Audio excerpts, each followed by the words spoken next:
A brief history of a perfect future, inventing the world we can proudly leave our kids by 2050. Welcome to Techstination. I'm Fred Fishkin, and joining us is the author of a book by that title, Chunka Mui. Thank you for joining us, Chunka. Thanks, Fred. Thanks for having me. A really fascinating read here, talking about the future, what it can be, the fairly near future. So give us the overview of what you set out to accomplish here. Sure. Well, 2050, about 30 years from now. And I think most people, when they think about 30 years from now, their eyes sort of glaze over. And, it lacks salience. It's what the behavioral economists call salience. Can I do anything about that uncertain future today? And oftentimes the answer is no. And the point we try to make in the book is the answer should be yes. And 30 years may seem blurry in the future. For me, it's 30 years is really clear. 30 years, in 30 years, by 2050, my daughter will be the same age I was when she was born. And that's very real to me. The world that she lives in and inhabits by 2050 is important to me.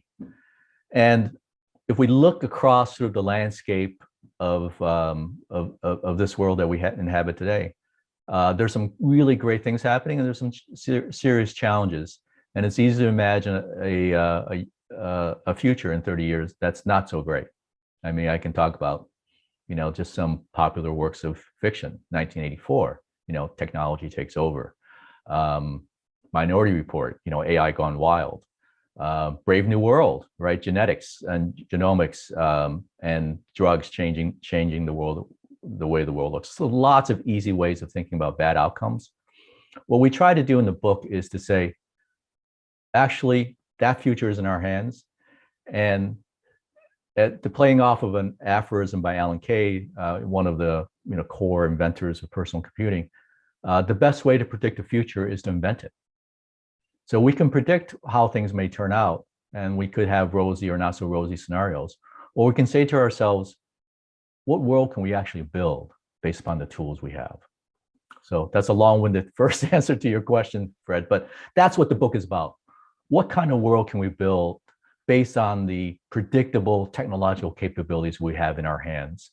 And what should individuals, what should organizations, and what should governments do in order to move us towards that world? And you've talked about the speed at which technology has advanced here in quite a few different areas that can enable this brighter future that we all hope for. Tell us about that. Well, one of the things that we try to do is we don't try to predict the future, but we do try to predict the technological building blocks we'll have for that future. And if you look at the last 50 years, you can see patterns. And they're very clear, especially for your listeners in technology. Core elements of fundamental technologies have improved at an exponential rate for the last 50, 100 years. And our simple assertion is that they will continue to do so.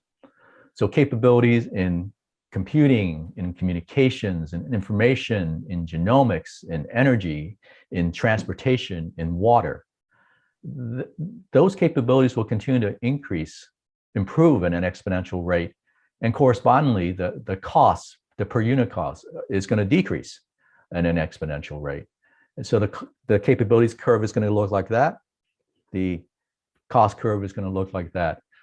So in 30 years, I can't tell you what computing companies will be dominant, but I can tell you pretty clear that computing is going to be 1 million times faster and probably 1 million times per unit cost cheaper, right? And the same for bandwidth and communication, the same for access to information, same for our ability to sequence genomes and to build a biological foundation for innovation.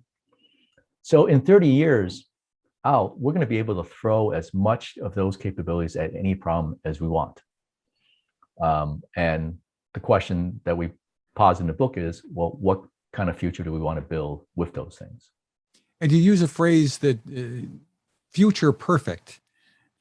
Tell us, Sounds idealistic here, but tell us some Yes, more. well, in strategy and scenario planning in life, I mean, there's a whole range of possible outcomes that we can plan for, and we can envision, and we can get to, all the way from perfect to pathetic. And what we try to do in the book is ask the question of, well, if you were to relax all of the constraints that you have today and just have the problems and just have the tools, how would you solve those problems in 30 years? That's the perfect outcome. That's the optimal outcome. And we use a tool we call future histories to say, what does that optimal outcome look like? In 30 years, let's talk about some problems that we face today: climate change, healthcare, energy poverty. What's the optimal outcome we can imagine given the tools that we will have, and try to write the narrative around that. So a history in the sense of what's the narrative of that time frame if we were living in that time frame we want to achieve.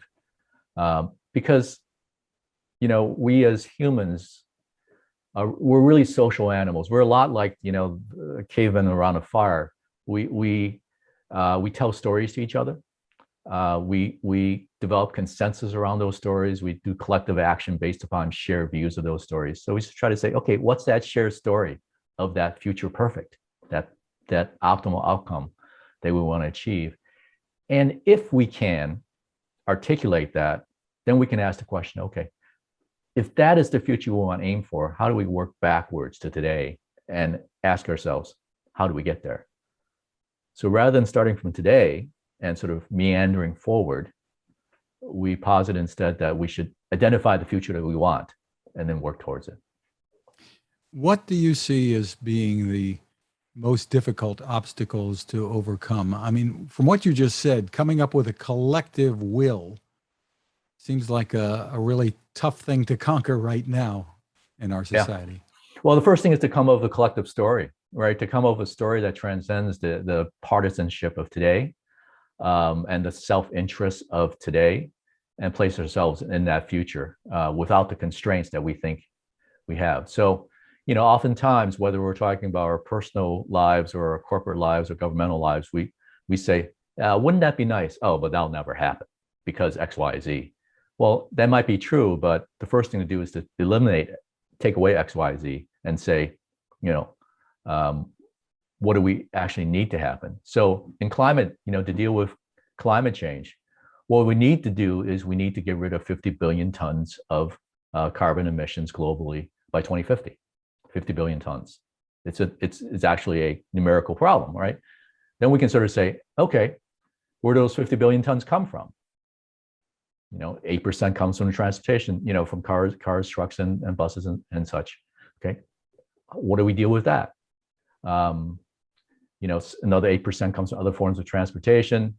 8% comes from cement and steel. So we break down the problem and say, okay, how can we deal with, what do we need? What goal do we need to get to?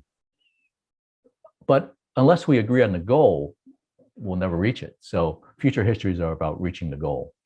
And then we can tackle the question of how do we build consensus, but consensus around what is the first question. And to some extent, we have to put some faith in the continuing rapid advancement of technology, saying we may not be able to do this right now. The computers may not be able to figure it out right now, but in 5 years, in 10 years, they will be able to. Oh, yes. And I think about it differently. It's not faith in technology, it's appreciation of the patterns of technological change. So I think that it's actually the facts around technology. Now, so we know over the last 20 years, the cost of genomic sequencing has gone down by a factor of 1 million and has speeded up by a factor of 1 million. That's a fact. It's pretty clear assertion, but pretty close to the fact that trend will continue. Now, what we do with that is unclear. As we say in the book, these are the building blocks, but they're not the buildings, right? These building blocks can create, an infinite number of different scenarios, different buildings. And the question is, what do we as the builders How do we shape those building blocks into the buildings that we want? Tell our audience a little bit about your background and what led you to writing this book. Sure. I'm I started off as a technologist.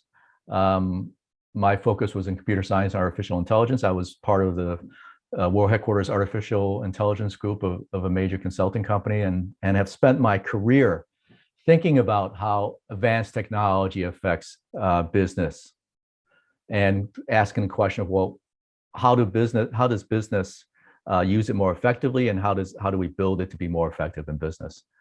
But over the course of the last 10 years or so, I've shifted that focus to a larger set of questions, not just, how do we optimize business, but how do we optimize the larger kinds of problems that we want?